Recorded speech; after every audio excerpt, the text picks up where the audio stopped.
দুইবারের বেশি প্রধানমন্ত্রী নয়, ২১ বছরে হওয়া যাবে প্রার্থী। সংবিধান সংশোধনে গণভোটের সুপারিশ। ৪ কমিশনের প্রতিবেদনকে ঐক্যের সনদ আখ্যা প্রধান উপদেষ্টার। একই সাথে যেন প্রধানমন্ত্রী সংসদ নেতা এবং দলের প্রধান না হন। সংসদে উচ্চ কক্ষ হবে সংখ্যানুপাতিক ভিত্তিতে। এটার মাধ্যমে আমরা আলোচনা শুরু করব সবার সঙ্গে, যে সবার মন এর মধ্যে সায় দিচ্ছে কিনা। খসড়া প্রস্তাবনা নিয়ে আগামী মাসের মাঝামাঝিতে রাজনৈতিক দলগুলোর সঙ্গে আলোচনা। কমিশন প্রধানরা যখন একটা পর্যায়ে চলে আসবে, ফেব্রুয়ারি মাঝামাঝি জায়গায় আনুষ্ঠানিকভাবে শুরু করে দেওয়া হবে। ভোটের জন্য প্রয়োজনীয় সংস্কার করে বাকিগুলো নির্বাচিত সরকারের ওপর ছেড়ে দেওয়ার আহ্বান বিএনপি ও জামায়াত নেতাদের। যেগুলা নির্বাচন ছাড়া করা যাবে না, জনপ্রতিনিধি দরকার, সেগুলা একটা কমিটমেন্ট আসলে আমার মনে হয় যে নেক্সট পার্লামেন্টে এগুলো বাস্তবায়ন করতে হবে। নির্বাচনের জন্য যতটুকু দরকার, এর বাইরে কোনো রিফর্ম আপাতত না করার পক্ষেই আমরা।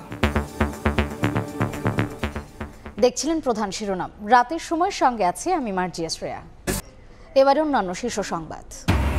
অরফানেজ ট্রাস্ট দুর্নীতি মামলায় নির্দোষ প্রমাণিত হলেন বেগম জিয়া ও তারেক রহমান। আপিলের সব আসামি খালাস।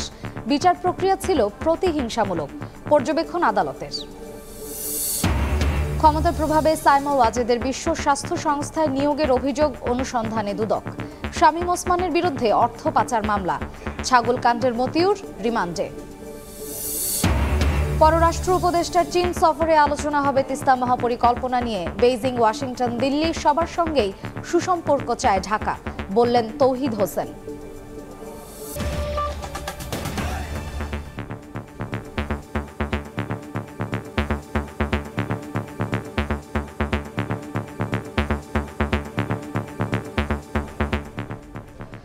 দুইবারের বেশি কেউ হতে পারবেন না প্রধানমন্ত্রী।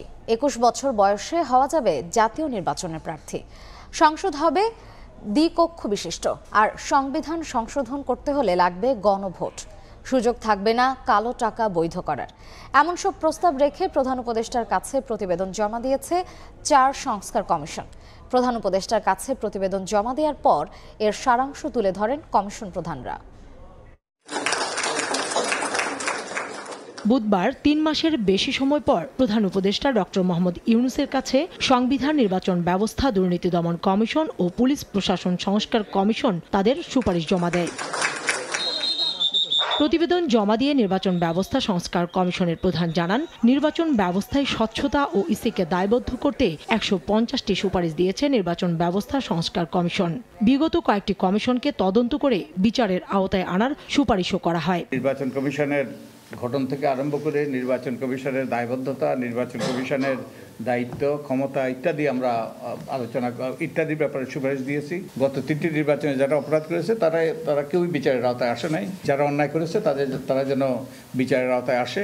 ১/৪ নারীদের জন্য সংরক্ষিত করা, নির্বাচনকে সুষ্ঠু করার জন্য যে সকল আইনকানুন বিধিবিধানের পরিবর্তন দরকার সেগুলো যেন তারা করতে পারে, সেই ক্ষমতা দেওয়া। একই সঙ্গে তত্ত্বাবধায়ক সরকারের অধীনে জাতীয় ও স্থানীয় নির্বাচন, দুইবারের বেশি প্রধানমন্ত্রী না হওয়া, রাষ্ট্রপতি নির্বাচন পদ্ধতিতে পরিবর্তন আনার সুপারিশও করা হয়। দুইবার প্রধানমন্ত্রী হওয়ার পর যেন রাষ্ট্রপতি না হন, এবং একই সাথে যেন প্রধানমন্ত্রী সংসদ নেতা এবং দলের প্রধান না হন, এবং বিরোধী দলকে ডেপুটি স্পিকারের পদ দেওয়ার আমরা সুপারিশ করেছি। নির্দলীয় রাষ্ট্রপতি করার আমরা সুপারিশ করেছি। এছাড়া সংবিধানের মূলনীতি পরিবর্তনের প্রস্তাব করেছে সংবিধান সংস্কার কমিটি, যেখানে থাকবে সাম্য, মানবিক মর্যাদা, সামাজিক সুবিচার, বহুত্ববাদ ও গণতন্ত্র।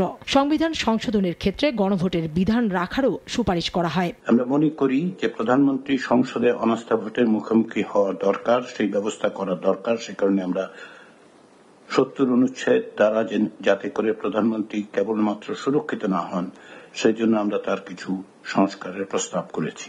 এদিকে অবৈধ টাকা বৈধ করার রীতি বাতিল চেয়েছে দুদক সংস্কার কমিশন। সেবা খাতে দুর্নীতি বন্ধে অটোমেশন করার প্রস্তাবও তাদের। বৈধতার সাথে অসামঞ্জস্যপূর্ণ আয়কে বৈধতা দেওয়ার কোনো সুযোগ চিরতরে, সকল সুযোগ চিরতরে বন্ধ করতে হবে। কনফ্লিক্ট অফ ইন্টারেস্ট ল অর্থাৎ স্বার্থের দ্বন্দ্ব নিরসন এবং প্রতিরোধ আইন প্রণয়ন করতে হবে। কাউসার চৌধুরী কুমু, সময় সংবাদ, ঢাকা।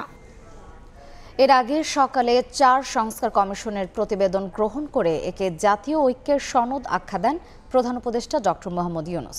সুপারিশ নিয়ে ঐক্যমত্য প্রতিষ্ঠায় সবার সঙ্গে আলোচনা হবে বলেও জানান তিনি। নতুন বাংলাদেশ গড়ার পথে সংস্কারের লক্ষ্য নিয়ে প্রতিষ্ঠিত হয়েছিল অন্তর্বর্তী সরকার। সে পথে উল্লেখযোগ্য একটি ধাপ বুধবার পার করল তারা। 4টি গুরুত্বপূর্ণ সংস্কার কমিশন এদিন প্রধান উপদেষ্টার কাছে প্রতিবেদন জমা দেয়। গত 3.5 মাস পরিশ্রমের পর নব্য জাতি গঠনের সুপারিশ পেশ করে সংবিধান, নির্বাচন ব্যবস্থা, দুর্নীতি দমন কমিশন ও পুলিশ প্রশাসনের সংস্কার বিষয়ক কমিশনগুলো। সকালে তেজগাঁওয়ে প্রধান উপদেষ্টার কার্যালয়ে ডক্টর মোহাম্মদ ইউনূসের কাছে প্রতিবেদনগুলো তুলে দেন সংস্কার কমিশনের প্রধানরা। পরে সংস্কার কমিশনের সদস্যদের উদ্দেশ্যে বক্তব্য দেন অন্তর্বর্তী সরকারের প্রধান। প্রতিবেদনগুলোকে ঐতিহাসিক সনদ আখ্যা দিয়ে প্রধান উপদেষ্টা বলেন, মানুষের স্বপ্নকে ধারণ করার যাত্রা শুরু হলো এর মধ্য দিয়ে। ইতিহাসের অংশ হিসেবে এটা আমাদের জাতীয় কমিটমেন্ট, এটা কোনো দলীয় কমিটমেন্ট না। আমরা আশা করছি সব দল এই চার্টারে সাইন অন করবে। ওই যে বললাম ঐক্যমত, যেটা তখন এটা আমাদের বাংলাদেশ জাতি একটা সনদ, যে সনদ আমরা বুকে নিয়ে অগ্রসর হব।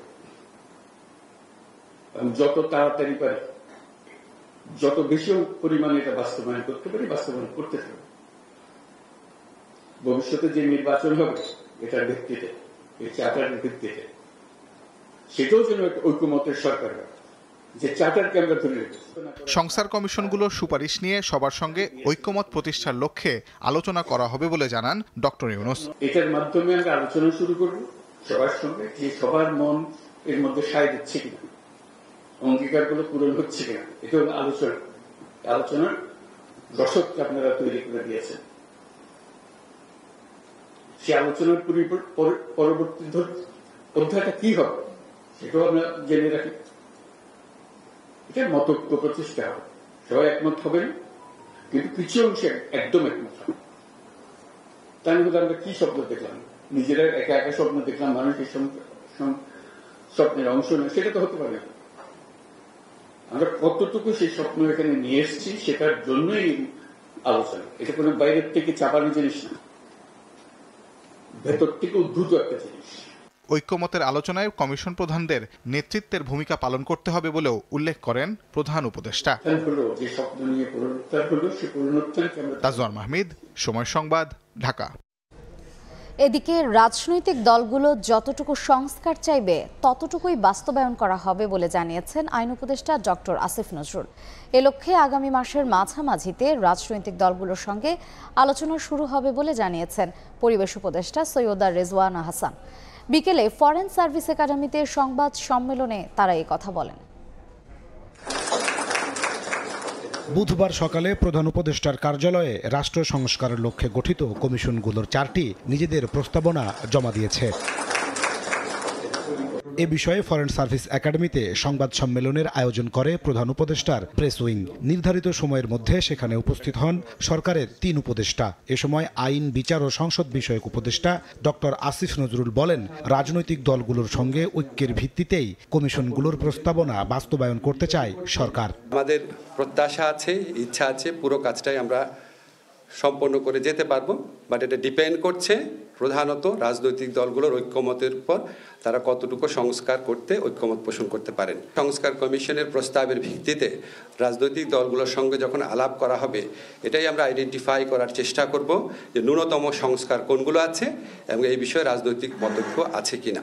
এক প্রশ্নের জবাবে বন, পরিবেশ ও জলবায়ু পরিবর্তন বিষয়ক উপদেষ্টা সৈয়দা রিজওয়ানা হাসান জানান, আগামী মাস থেকে খসড়া প্রস্তাবনাগুলো নিয়ে রাজনৈতিক দলগুলোর সঙ্গে আলোচনা শুরু হবে। সংলাপ শেষ হলে ফেব্রুয়ারির মধ্যে সংস্কারের রোডম্যাপ দিবে সরকার। একদিকে যেমন রাজনৈতিক দলগুলোরও কিছু দাবি আছে, অন্যদিকে জনগণেরও কিছু দাবি আছে, একসাথেও কিছু দাবি আছে। সো কোনগুলো নিয়ে আমরা তাৎক্ষণিকভাবে কাজ শুরু করব, রোড ম্যাপটা কি হবে, এইটা এই 1 মাসের মধ্যে আমরা একটা রোড ম্যাপ আপনাদেরকে দিতে সক্ষম হব বলে আমরা মনে করি। সংবাদ সম্মেলনে যুব ও এলজিআরডি উপদেষ্টা আসিফ মাহমুদ সজীব ভুইয়া জানান, রাষ্ট্রের কাঠামোগত পরিবর্তনের যে গণ আকাঙ্ক্ষা তা সংস্কারের মাধ্যমে বাস্তবায়িত হবে। এর জন্য তিনি সব পক্ষের সহযোগিতা কামনা করেন। সবার ঐক্যমত্যের পরে আমরা সরকারে যারা আছে আমরা সেটা ইমপ্লিমেন্টেশনের দায়িত্বটা নিব, সেটা আমরা করব এবং এক্ষেত্রে আমরা সকল পক্ষের সহযোগিতা আশা করছি। শুধু সংস্কার নয়, বিচারের দিকেও জোর দিচ্ছে সরকার জানিয়ে ডক্টর আসিফ নজরুল বলেন, আগামী নির্বাচনের আগেই ট্রায়াল কোর্টে বিচার সম্পন্ন করতে চান তারা। নাজমুস সালেহী, সময় সংবাদ, ঢাকা। 4 কমিশনের সংস্কার প্রস্তাবনা জমা দেওয়ায় স্বস্তি রাজনৈতিক দলগুলোর। প্রত্যাশা, প্রয়োজনীয় সংস্কারের উপর গুরুত্ব দিয়ে বাকিগুলো নির্বাচিত সরকারের উপর ছেড়ে দেবে অন্তর্বর্তী সরকার।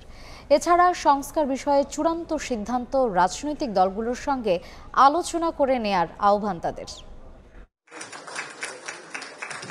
সংবিধান, নির্বাচন, দুদক ও পুলিশ প্রশাসন সংস্কার কমিশনের প্রতিবেদন জমা পড়েছে প্রধান উপদেষ্টা ডক্টর মোহাম্মদ ইউনূসের হাতে। বুধবার বেলা 11:30টায় প্রধান উপদেষ্টার হাতে প্রতিবেদন তুলে দেওয়ার পরপরই তাৎক্ষণিক প্রতিক্রিয়া জানায় রাজনৈতিক দলগুলো।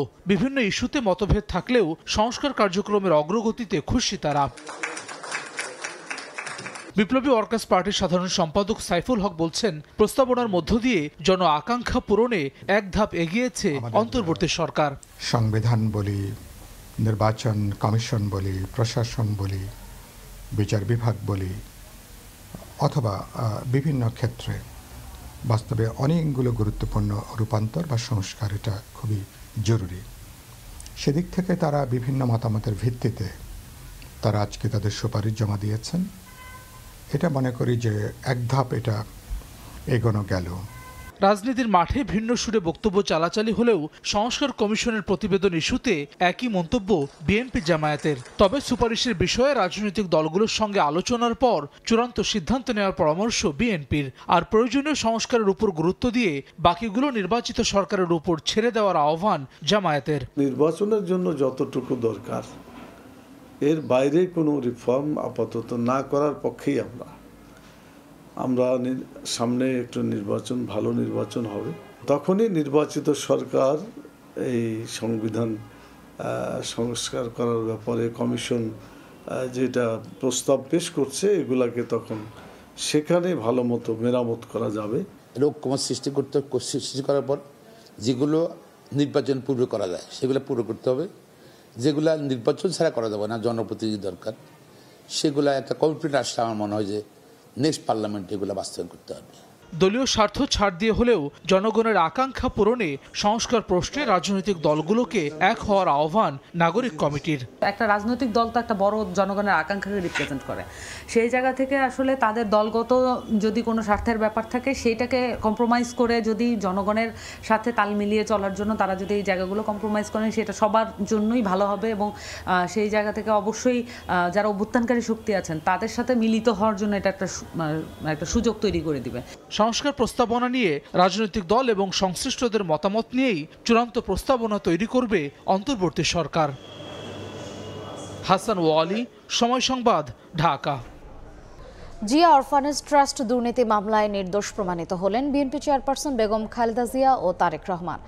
সব আসামিকে খালাস দিয়েছেন দেশের সর্বোচ্চ আদালত। নিম্ন আদালত ও হাইকোর্টের রায় বাতিল করে আপিল বিভাগ বলেছেন, আইনের অপপ্রয়োগ সহ পুরো বিচার প্রক্রিয়াটি ছিল প্রতিহিংসামূলক। আইনি লড়াইয়ে শেষ পর্যন্ত জয় হলো বিএনপি চেয়ারপারসন বেগম খালেদা জিয়ার। জিয়া অরফানেজ ট্রাস্ট মামলা নিয়ে সংসদের ভেতরে বাইরে সাবেক প্রধানমন্ত্রী শেখ হাসিনার নানা কটু কথা শুনতে হয়েছে তাকে। বেগম জিয়ার আইনজীবীরা মামলাটিকে রাজনৈতিক প্রতিহিংসামূলক বলে দাবি করলেও কর্ণপাত করেননি কোনো আদালত। অবশেষে দীর্ঘ 17 বছর পর এই মামলা থেকে নির্দোষ প্রমাণিত হলেন সাবেক প্রধানমন্ত্রী বেগম খালেদা জিয়া। বুধবার জনাকীর্ণ আদালতে এই মামলার আপিলের রায় ঘোষণা করেন আপিল বিভাগ। রায়ে বলা হয়, নিরাপরাধ বেগম জিয়া, তারেক রহমান সহ সব আসামি। বিচারিক আদালত ও হাইকোর্টের রায় বাতিল করে সর্বসম্মতিক্রমে দেয়া রায়ে বলা হয়, আইনের অপপ্রয়োগ সহ পুরো বিচার প্রক্রিয়াটি ছিল প্রতিহিংসামূলক। খালাস দেয়া হয় সব আসামিকে। প্রসিকিউশন ছিল একটা ম্যালিশিয়াস প্রসিকিউশন। এইটা ম্যালিশিয়াস মানে হচ্ছে একটা বিদ্বেষমূলক এবং প্রতিহিংসামূলক। এবং কার বিরুদ্ধে প্রতিহিংসা? পুরো জিয়া পরিবারের উপরে প্রতিহিংসা, সারা বাংলাদেশের বিরুদ্ধে প্রতিহিংসা। রায়ের পর্যবেক্ষণে আরও বলা হয়, নির্দোষ প্রমাণিত হওয়ায় বেগম জিয়া, তারেক রহমান সহ সামাজিক মর্যাদা ক্ষুণ্ণ হওয়া সব হারানো সম্মান ফিরে পাবেন। 5 বছর এবং 10 বছর সেটা বাতিল, ট্রায়াল কোর্টের যে জাজমেন্ট সেটাও বাতিল, এবং নন অ্যাপিলিং যারা ছিলেন অর্থাৎ জনাব তারেক রহমান সাহেব, উনিও আজকে মহামান্য সুপ্রিম কোর্টের সর্বোচ্চ আদালত দ্বারা ইনোসেন্ট নট গিলটি প্রমাণিত হলো। যারা আসামি এবং আপিলকারী তাদের সমাজে যে সম্মান হানি ঘটেছিল তার একটা চিরসমাপ্তি ঘটবে এবং তাদের ইনোসেন্টটা আজকে থেকে পুনরুজ্জীবিত হবে। 2018 সালের 8 ফেব্রুয়ারি এই মামলায় 5 বছরের সাজা হওয়ায় কারাগারে নেওয়া হয় বেগম জিয়াকে। পরে হাইকোর্টে নজিরবিহীনভাবে বিএনপি নেত্রীর সাজা বাড়িয়ে করা হয় 10 বছর। এই মামলায় 2 বছর 1 মাস 13 দিন jail খাটেন BNP chairperson. Afzar Hossain, সময় সংবাদ, ঢাকা। ক্ষমতার প্রভাব খাটিয়ে বিশ্ব স্বাস্থ্য সংস্থার আঞ্চলিক পরিচালক পদে সাইমা ওয়াজেদ পুতুলকে নিয়োগের ব্যবস্থা করেন শেখ হাসিনা। এমন অভিযোগের প্রাথমিক সত্যতা মেলায় অনুসন্ধানে নেমেছে দুদক। এছাড়া ব্রিটিশ এমপি টিউলিপ সিদ্দিক ও তার চাচা তারিক সিদ্দিক সহ 4 জনের অবৈধ সম্পদের খোঁজে নেমেছে সংস্থাটি। এদিন টেলিকম ব্যবসার আড়ালে প্রায় $6 কোটি পাচারের অভিযোগে সাবেক এমপি শামীম ওসমান ও জাহাঙ্গীর কবির নানক পরিবারের বিরুদ্ধে দুদক মামলা করেছে। 2024 সালের ফেব্রুয়ারিতে বিশ্ব স্বাস্থ্য সংস্থার দক্ষিণ পূর্ব এশিয়ার আঞ্চলিক পরিচালক হিসেবে দায়িত্ব গ্রহণ করেন সাইমা ওয়াজেদ পুতুল। অটিজম নিয়ে কাজ করা পুতুল এই পদের জন্য কতটা উপযুক্ত তা ঘাটতে গিয়ে দুদক বলছে, প্রাথমিক তথ্যে তাদের কাছে সত্যতা মিলেছে যে সাবেক প্রধানমন্ত্রী শেখ হাসিনা ক্ষমতার প্রভাব খাটিয়ে তাকে নিয়োগ দেন। তাই এ বিষয়ে বিস্তর অনুসন্ধানের সিদ্ধান্ত নিয়েছে দুদক। সাবেক প্রধানমন্ত্রী শেখ হাসিনা তার মেয়ে সাইমা ওয়াজেদ পুতুলকে দক্ষিণ পূর্ব এশিয়ার আঞ্চলিক পরিচালক হওয়ার যোগ্যতা না থাকা সত্ত্বেও WHO এর আঞ্চলিক পরিচালক বানাতে তার ক্ষমতার অনৈতিকভাবে ব্যবহার করেছিলেন মর্মে অভিযোগ রয়েছে। এদিকে ব্রিটিশ মন্ত্রিপরিষদ থেকে পদত্যাগ করা টিউলিপ সিদ্দিকের অবৈধ সম্পদের ফিরিস্তি খুঁজতেও মাঠে নেমেছে দুদক। একই সঙ্গে তার চাচা তারেক সিদ্দিক সহ 4 জনের সম্পদের হিসাব মিলিয়ে দেখতে চায় সংস্থাটি। পরস্পর যোগসাজশে দুর্নীতি, ক্ষমতার অপব্যবহার, সরকারি জমি আত্মসাৎ, মানি লন্ডারিং সহ দেশে বিদেশে নামে বেনামে অবৈধ সম্পদ অর্জনের অভিযোগের প্রেক্ষিতে এ বিষয়ে অনুসন্ধানের সিদ্ধান্ত গৃহীত হয়েছে। এদিন টেলিকম ব্যবসার আড়ালে আওয়ামী লীগ নেতা জাহাঙ্গীর কবির নানক পরিবারের $3.32 কোটি পাচারের অভিযোগে মামলা করেছে দুদক। শামীম ওসমান পরিবারের কে টেলিকমিউনিকেশনসের $2.5 কোটি পাচারের অভিযোগে আরও একটি মামলা হয়েছে। $2,51,83,358 পাচার করে কিংবা আনয়নযোগ্য বৈদেশিক মুদ্রা বিদেশ হতে বাংলাদেশে না এনে মানি লন্ডারিং অপরাধ করায় তাদের 3 জনের বিরুদ্ধে মানি লন্ডারিং প্রতিরোধ আইনের সংশ্লিষ্ট ধারায় আরও একটি মামলা রুজুর সিদ্ধান্ত গৃহীত হয়েছে। এদিকে ফার্স্ট সিকিউরিটি ইসলামী ব্যাংক থেকে $234 কোটি ঋণের নামে আত্মসাতের অভিযোগে এস আলম গ্রুপের চেয়ারম্যান সাইফুল আলমের বিরুদ্ধে অনুসন্ধান শুরু করেছে দুদক। এছাড়া বিদেশে অর্থ পাচার সহ নানা অভিযোগে সাবেক প্রধানমন্ত্রী শেখ হাসিনার মুখ্য সচিব তোফাজ্জল হোসেনের সম্পদের খোঁজেও মাঠে নেমেছে সংস্থাটি। তাসলিম তৌহিদ, সময় সংবাদ, ঢাকা। পররাষ্ট্র উপদেষ্টার চীন সফরে আলোচনা হবে তিস্তা মহাপরিকল্পনা নিয়ে। থাকবে অর্থনৈতিক, রাজনৈতিক, সাংস্কৃতিক ইস্যুও। দুপুরে এক সংবাদ সম্মেলনে উপদেষ্টা তৌহিদ হোসেন নিজেই এসব তথ্য জানিয়েছেন। সফরে চীন থেকে বিভিন্ন সময় নেয়া ঋণের সুদ কমানো এবং মেয়াদ বৃদ্ধির বিষয়েও আলোচনা হবে। পররাষ্ট্রমন্ত্রীর আমন্ত্রণে আমি 20 জানুয়ারি 3 দিনের চীন সফরে যাচ্ছেন পররাষ্ট্র উপদেষ্টা তৌহিদ হোসেন। এ নিয়ে বুধবার দুপুরে সংবাদ সম্মেলনে পররাষ্ট্র উপদেষ্টা জানান, সফরে বাংলাদেশের স্বার্থ সংশ্লিষ্ট গুরুত্বপূর্ণ নানা বিষয়ে আলোচনা হবে। বিশেষ করে চীন থেকে নেয়া ঋণের সুদ ও মেয়াদ নিয়ে গুরুত্বের সাথে আলোচনা হবে বলে জানান তিনি। ইন জেনারেল সুদের হার কমানোর জন্য অনুরোধ করব এবং একটা গুরুত্বপূর্ণ বিষয় হচ্ছে যে কোনো ক্ষেত্রে 15 বছর, কোনো ক্ষেত্রে 20 বছরের পরিশোধ সীমা থাকে।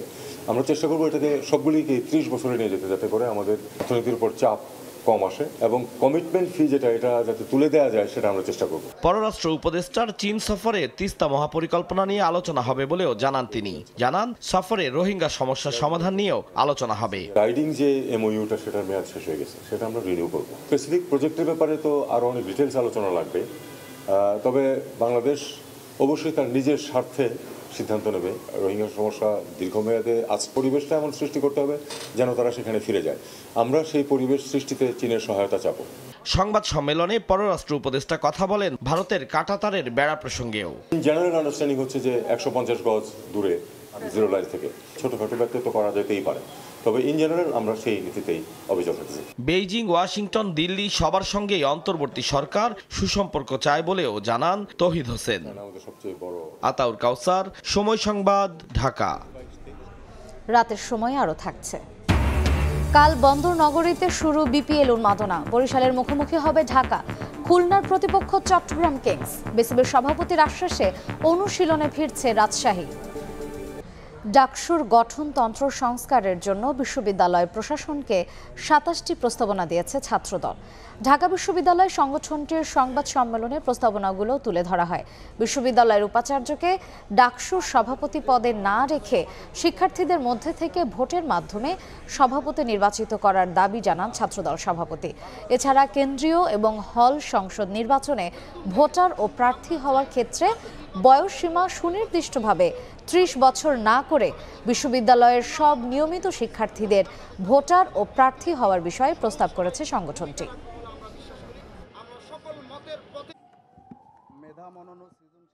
নিয়মিত শিক্ষার্থী যারা আছে সেই নিয়মিত শিক্ষার্থীরাই ডাকসুর প্রার্থী এবং ভোটার হতে পারবে। সেই নিয়মিত শিক্ষার্থীটি কারা হবে সেটি বিশ্ববিদ্যালয় প্রশাসন, বিশ্ববিদ্যালয়ের একাডেমিক যে কার্যক্রম আছে সেটির সাথে সঙ্গতি রেখে তারা এটি সুনির্দিষ্টভাবে তারা এটি প্রকাশ করবে যে আসলে কারা ঢাকা বিশ্ববিদ্যালয়ের নিয়মিত শিক্ষার্থী। আমরা যৌক্তিক সমালোচনা নিতে যেমন পছন্দ করি, অবশ্যই অযৌক্তিক সমালোচনা আমরা প্রতিহত করার শক্তি সামর্থ্য রাখি এবং অবশ্যই সেটা গণতান্ত্রিক উপায়ে। আমরা চাই একটি গ্রহণযোগ্য সকল প্রকার অংশীজনের মতামতের ভিত্তিতে সর্বজন গৃহীত একটি সংস্কারের পরবর্তী সময়ে ডাকসু নির্বাচন হলে পরবর্তীতে নিয়মিতভাবেই ডাকসু নির্বাচন হবে, সেটা আমাদের প্রাণের। চরম ইঞ্জিন সংকটে ভুগছে বাংলাদেশের রেলওয়ে। স্বাধীনতার সময় রেল বহরে 486টি ইঞ্জিন থাকলেও এখন মাত্র 263টি, যা আছে তারও 70%ই মেয়াদ উত্তীর্ণ। এতে প্রতি বছর বাড়ছে দুর্ঘটনা। কর্মীরা বলছেন দ্রুততম সময়ের মধ্যে ইঞ্জিন সংগ্রহ না করলে 2 বছরের মধ্যে বন্ধ হয়ে যাবে পূর্বাঞ্চলের বেশিরভাগ ট্রেন। রেলওয়ে বলছে এ বছরেই রেল বহরে অন্তত 30টি নতুন ইঞ্জিন যুক্ত করার পরিকল্পনা তাদের। নাজমুল সালেহির প্রতিবেদন। 1980 সালের শুরুর দিকে জাপান থেকে 2500 সিরিজের 18টি ইঞ্জিন কেনে বাংলাদেশ। 1.5 যুগ আগে মেয়াদ পেরিয়ে গেলেও এখনও সেবা দিয়ে যাচ্ছে সেগুলোর 10-12টি ইঞ্জিন। বাইরে থেকেই খালি চোখে ধরা পড়ে ইঞ্জিনের নাজুক অবস্থা। চাকার সঙ্গে ব্রেক ধরে রাখার লোহার পাতটিকে বেঁধে রাখা হয়েছে সামান্য জিআই তার দিয়ে। এর ভেতরের অবস্থা আরও ভয়াবহ। অকেজো ইঞ্জিনটির 3টি ব্রেকের 2টি কাজ করে না কোনো ইলেকট্রিক ডিভাইস। সবকিছু নাই, যেমন উইন্ডো ওয়েপার থাকলেও কাজ করে না সঠিকভাবে, অনেকগুলিতে নাই, গ্লাসগুলো গোলা থাকে, রাবার থাকে না। জিপিএস যে সিস্টেমগুলি আছে আপনার স্পিডোমিটার, এগুলি ইনঅ্যাক্টিভ। চালকরা বলছেন এসব ইঞ্জিনে তারাই অনিরাপদ। প্রতিনিয়ত ঘটছে দুর্ঘটনা। সহজে আপনার এই গাড়ি দাঁড় করানো যায় না, ব্রেক সঠিকভাবে কাজ করে না, স্পিড কম হয়। ঝুঁকিপূর্ণ তো অবশ্যই, কিন্তু তারপরেও কি করার, কিছু ইঞ্জিন তো নাই। কমলাপুর লোকোশেডের মেকানিকরা বলছেন রেলবহরে যুক্ত আছে পাকিস্তান আমলের ইঞ্জিন। বেশিরভাগেরই মেয়াদ পেরিয়ে গেছে বহুকাল আগে। এখন আর মেরামতের যন্ত্রাংশও পাওয়া যায় না এসব ইঞ্জিনের। 50-60 বছরের ইঞ্জিন আছে।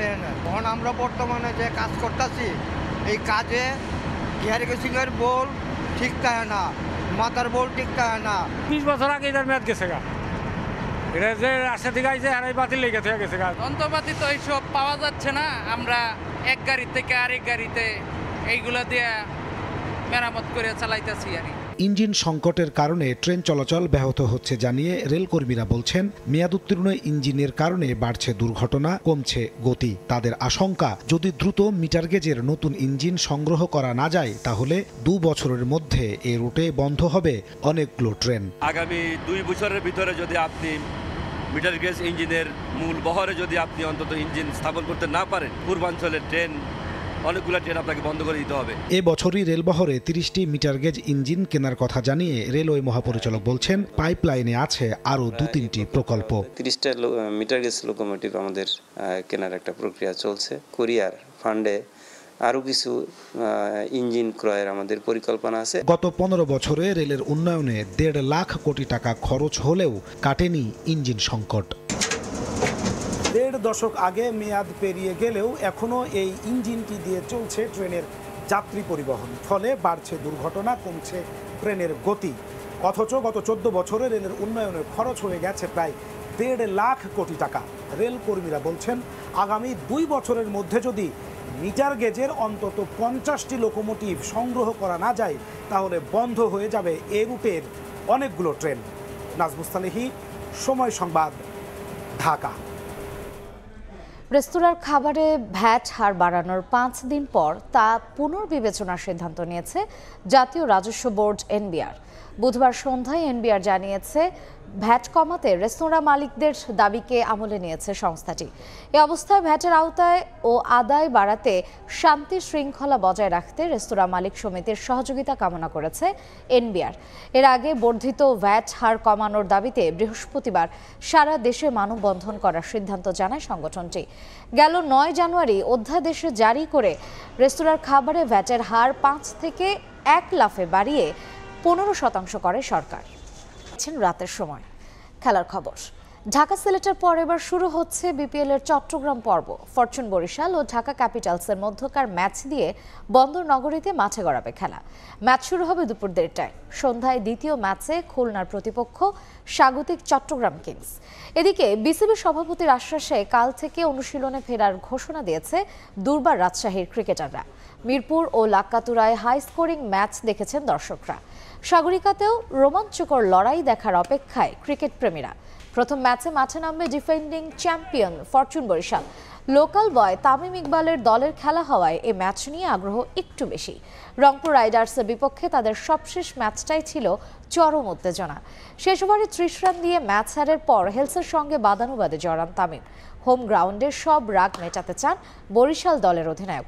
5 ম্যাচে 6 পয়েন্ট নিয়ে টেবিলের 3-এ আছে ফরচুন বরিশাল। এদিকে টানা 6 হারের পর লিটন তামজিদের রেকর্ড গড়া জুটিতে জয়ের ধারায় ফিরেছে ঢাকা ক্যাপিটালস। এ ম্যাচেও ছন্দ ধরে রাখতে মরিয়া সাকিব। পর্যায়ে শীর্ষ সংবাদ জানিয়ে দিচ্ছে আরেকবার। 2 বারের বেশি প্রধানমন্ত্রী নয়, 21 বছরে হওয়া যাবে প্রার্থী। সংবিধান সংশোধনে গণভোটের সুপারিশ। 4 কমিশনের প্রতিবেদনকে ঐক্যের সনদ আখ্যা প্রধান উপদেষ্টার। রাজনৈতিক ঐক্যেই বাস্তবায়ন করা হবে সংস্কার। কমিশনগুলোর খসড়া প্রস্তাবনা নিয়ে আগামী মাসে আলোচনা। শুধু ভোটের জন্য প্রয়োজনীয় সংস্কার চায় বিএনপি জামায়াত। এবং অরফানেজ ট্রাস্ট দুর্নীতি মামলায় নির্দোষ প্রমাণিত হলেন বেগম জিয়া ও তারেক রহমান। আপিলে সব আসামি খালাস। বিচার প্রক্রিয়া ছিল প্রতিহিংসামূলক, পর্যবেক্ষণ আদালতের। এই ছিল রাতের সময়। সঙ্গেই থাকুন সময়ের।